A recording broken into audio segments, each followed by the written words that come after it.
Speaking of shutting up, they were chanting at people to shut up here in a minute. MJF, we get him twice. We get him on tape and we get him live. Here comes MJF with Spears and Wardlow. I don't mind Sean Spears now. Now that he is a flunky to MJF, he's got a flunky, he's got a bodyguard, you've got people in the periphery to do MJF's bidding. That's not bad. And MJF cuts another promo. And again, great.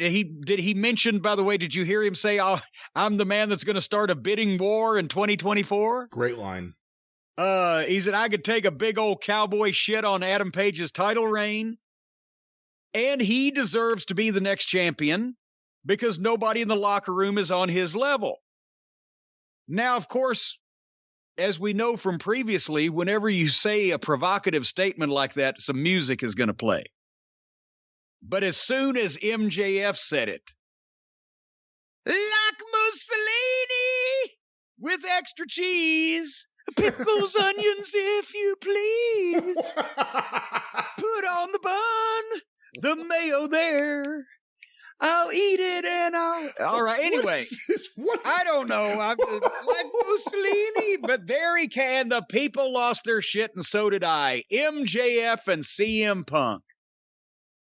And here comes Punk to the ring, and MJF's got the face like, oh, shit, what the fuck? I don't know whether this was an error. The music dropped abruptly when Punk was stepping in the ring, and it seemed like it shocked us, threw the mood off a little bit, but they got right back into it. They're face to face, but Punk's standing there with his arms crossed. He doesn't have a microphone. He's just looking at MJF. And MJF, nobody says a word. They're already getting a holy shit chant. And then nobody says a word. They get the shut the fuck up chant. And then finally, I thought MJF was great here. This is all he needed to say because he just did the cheesy thing where he kind of got the fake smile and sticks his hand out and introduces himself, says Maxwell. And Punk just has his arms crossed, looks at the hand, looks at MJF, looks at the scene, and just scoff laughs and turns and walks out on him and left MJF with shit on his face. That's the way that you start a program, by insulting or offending or embarrassing a heel. You don't grab him and shove his head in the fucking toilet and flush it and give him a swirly. You don't beat him bloody. You don't beat him out of something, some gold championship or some amount of money. You insult him in a personal way like that. And now, of course, the ball is in MJF's court to be a snot about the whole thing, but that's the way you start a program, by embarrassing a heel. So now he wants to do something about it.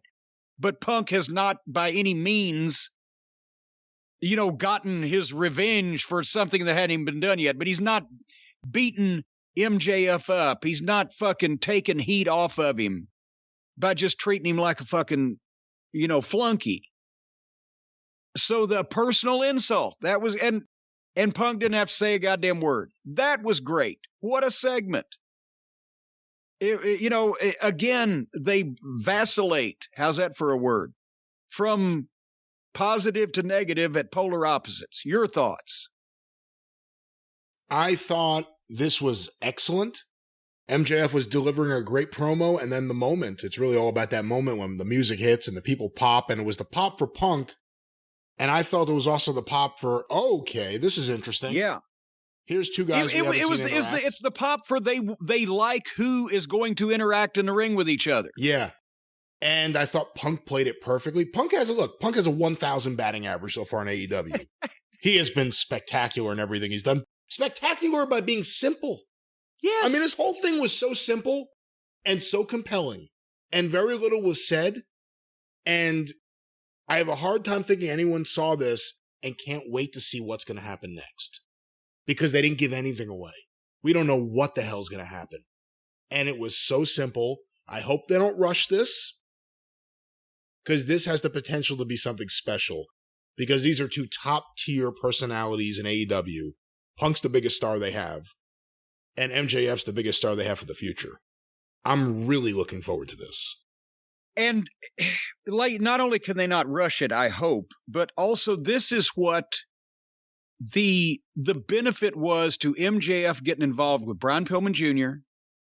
It did elevate temporarily Brian Pillman Jr. to be involved in something like that, to have spotlight on him as a single, to be involved with a guy like MJF that people do take as an upper card guy. If they'd have followed up on that momentum with then giving Brian a few wins after the program was over with and involving him in something he could come out on top of, that would have been great. But that's unfortunately too advanced booking for our amateur booker of the year.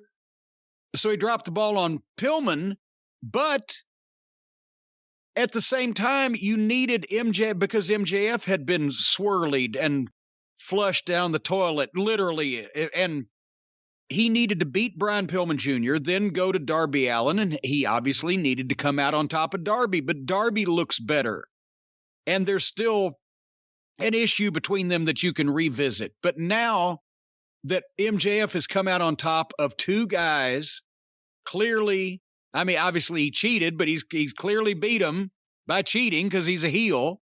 And now he's ready for a top guy. If they'd have started with this and Punk before Pillman and Darby, then yes, the promos would have been great, but not a lot of anticipation maybe for the match because MJF would have still been seen as the fucking dipshit that was treated like a goof by Chris Jericho. Now he's got some momentum going. I hope they don't rush it. And also, for fuck's sake, if any match they've ever had calls for a rematch to be envisioned before the first match even happens, it's this.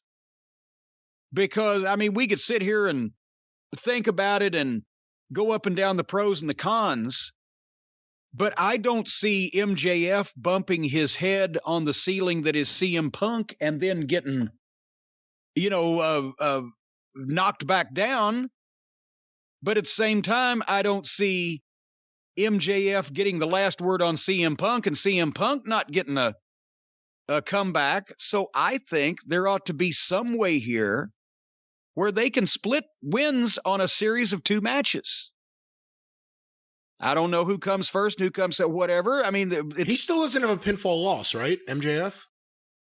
Well, I don't know what they've counted in those lights out matches, or if they pinfall though. Pinfall, actually. Yeah, pinfall. that's what I'm saying. I don't think he's been pinned, and I don't know what his exact record is or whatever. But defeat wise, especially cleanly and clearly, no, he's still pretty untainted. So that's what I'm saying is that there ought to be some way that they can orchestrate this where you could get each guy to win one and lose one and then leave it open, see what happens. Because that way you've established that neither guy is dominant, but neither guy is also worse, is lesser. So that automatically brings MJF up a notch. I mean, I don't know that Punk's going to be able to get any more over in his fucking lifetime unless he cures cancer. But anyway, that's something to think about.